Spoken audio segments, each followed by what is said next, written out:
Hey Hattiesburg, it's Toby Barker, and tonight I'm coming to you from my home office as our city leadership team tries to really lean into and live into this idea of social distancing and doing some work from home to try and limit person-to-person interaction and lead from the front on this.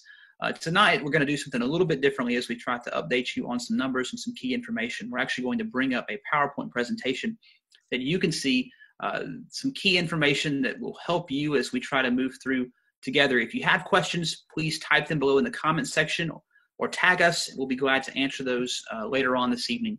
So during this briefing tonight, I'm going to go over a few things. We're going to go over some of the test results from today in terms of where we are in positive, negative tests and pending tests. We're going to talk about things that we see that are going right, some challenges we're having with this shelter in place. And we're also going to talk about what you can do, personal responsibility in terms of helping yourself, your family, and our entire community to slow the spread of COVID-19. So we talk about today's numbers. These are system-wide. So keep in mind that Forest General, Hattiesburg Clinic, Southeast Mississippi Rural Health Initiative, and Merit Health Wesley. System-wide means that that's spread over, like Forest General's 19 counties, Merit Health's 18 counties. Both Samurai and Hattiesburg Clinic also serve several counties. Also keep in mind that this is as the data as it exists right now. It will probably change in an hour or two. But to this point, since this began, we've seen 2,260 total tests completed. 180 of those, again, spread over 18 or 19 counties, have been positive. We've had 1,355 negative tests, and we have 725 tests that we are waiting on results for. And those pending tests are what I really kind of want to hone in on, because these are folks who have been tested, who likely experienced some symptoms or were around someone who did, and they are out in our community and hopefully isolating themselves. We've encouraged them to do that. This usually 5 to 10% of these folks will in fact test positive. And we've seen kind of this trend line. It started at 648 about a week ago. And as the state has really ramped up its testing, that number of pending tests has risen as well. It's kind of dropped off over the weekend. But this is an ongoing challenge for us, is trying to process the backlog of tests, not only from our community, but for the entire state. We send those tests to a few different places. We send them to either the state lab in Jackson, which has gotten better in recent days about processing tests faster. We also send them to private labs, maybe in Memphis or Birmingham. And I know both Forest General and Wesley, our Merit Health Wesley, are trying to establish ways to do that testing in-house, which will make for faster turnaround times, and we'll see that pending test number, that 725 number, drop off sharply, hopefully over the next week or two. Let's look at our totals per county. We added 4 this morning to go to 46 in Forest County, and Lamar County still is at 15. Now, you look at these, and if you're in the city of Hattiesburg, understand that these are not all in the city of Hattiesburg. Probably fewer than half of them are, because there's several elements in Forest County. And so with these two combined, that's 61 in our greater Hattiesburg metro area. And sometimes you might look at that number, 61, and say, that's really good for our area. And it really is. People have been responsible. Our businesses have responded to some of the measures we've put into place with social distancing. But understand that Hattiesburg does not exist in a vacuum. There are counties that, again, our health system serves 18, 19 counties. And so the overall goal of all of this is trying to prevent our healthcare resources being stretched to a point that we can't take care of everyone. And so if it was just Forest Lamar County, we're in good shape. But understand that our hospitals are seeing patients in Pearl River County, in Perry County, in Covington, Jones County. And we have to take that into account as we start to look toward the next few weeks in terms of the surge.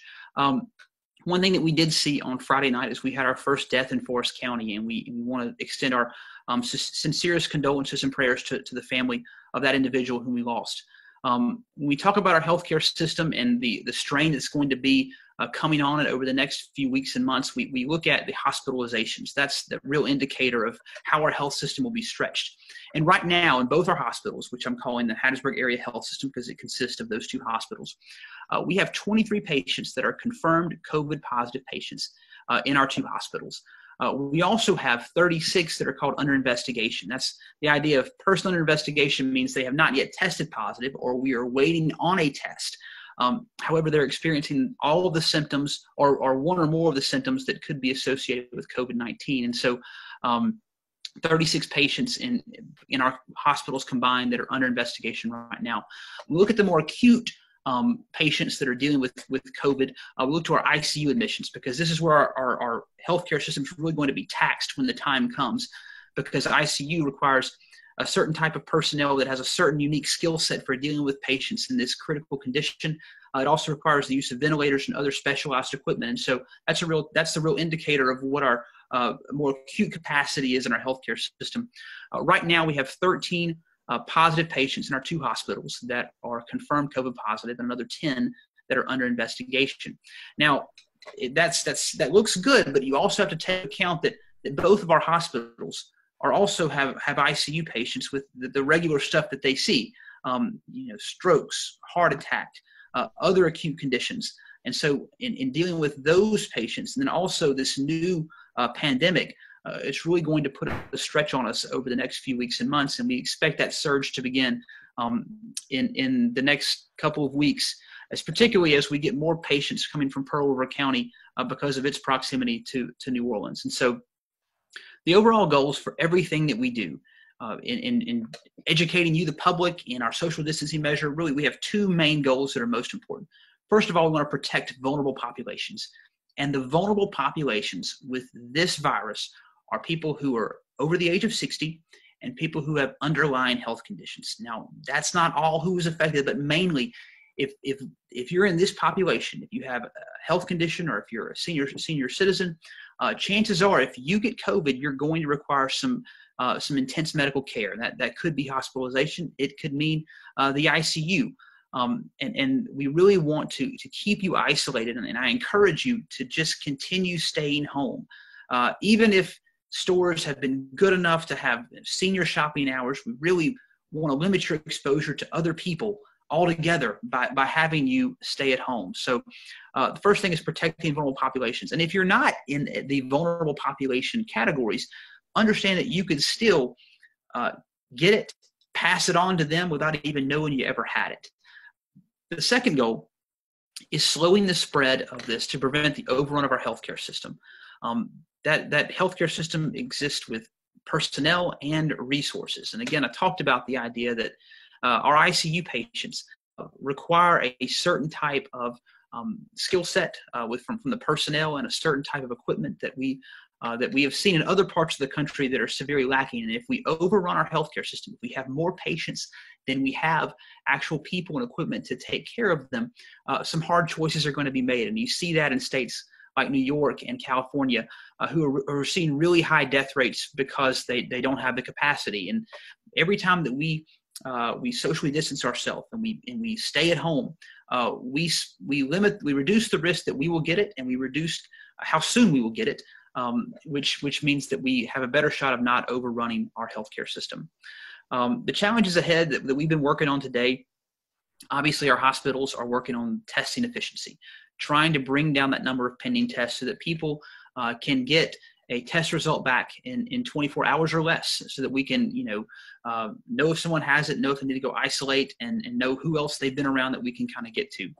The second thing we've been working as a city leadership team today is this planning ahead, because we know that we're going to lose tax revenue and sales tax, particularly over the next few months. We won't know the real degree to which we're going to lose until May, when we get the March sales tax number.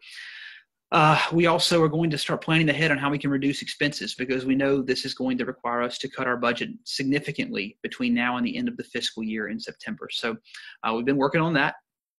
The last thing we're doing, and we do this every day, is evaluating our prevention measures. Are we doing enough as a community to slow the spread? Are we doing things that will keep people from getting this disease?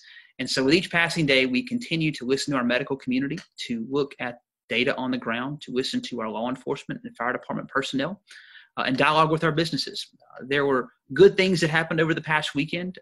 Again, our first shelter in place. For the most part, many of our stores really went above and beyond to limit how many customers came into the store at one time. I want to specifically recognize Winn-Dixie, who really did a great job of not only fulfilling the letter and the spirit of my executive order, on crowd control, but they did it with compassion, and they did it with great customer service. And of several of our other stores, if there were lines in the store, they made an effort to space people apart, and we really do appreciate that. We, however, will be looking at other things that we can do to limit person-to-person interaction in the coming days and weeks. As we learn about how this virus spreads, and as we are more aware now of where and how people congregate in the city of Hattiesburg, we're going to take a hard look at those things because not everything went well. We had some challenges, and our police department did a great job this first weekend to take calls and disperse parties and gatherings where more than 10 people were gathered. We had 15 to 20 calls where we had to go out and ask people to disperse. Those calls went reasonably well. I encourage the public, if you see a gathering where you think 10 or more folks are there, or if you think there's absolutely no way they're having 6 feet between each other, I want you to call. I want you to call dispatch, 601-545-4910. That's 601-545-4910. And I really want to hone in on this particular fact because I mentioned this on a Facebook post on Saturday, this idea of personal responsibility. The city of Hattiesburg, Forest County, the city of Petal, Lamar County, the entire state now, we can set proactive measures to reduce opportunities for physical interactions between people. We made restaurants pick up only. We closed non-essential entertainment venues. We required grocery stores to limit capacity. This weekend, we took down basketball goals and tennis nets, which I really did not want to do. But the reason we do all that, the point behind all of that is to empower you to make better decisions, to do only what is essential. And so when we talk about what is essential, this first weekend was our again, first one under shelter in place. People have rightfully asked as to what they can and cannot do, and that is a good thing. We want you to follow the rules. But I think the question that we want you to ask yourself is, what do we absolutely have to do?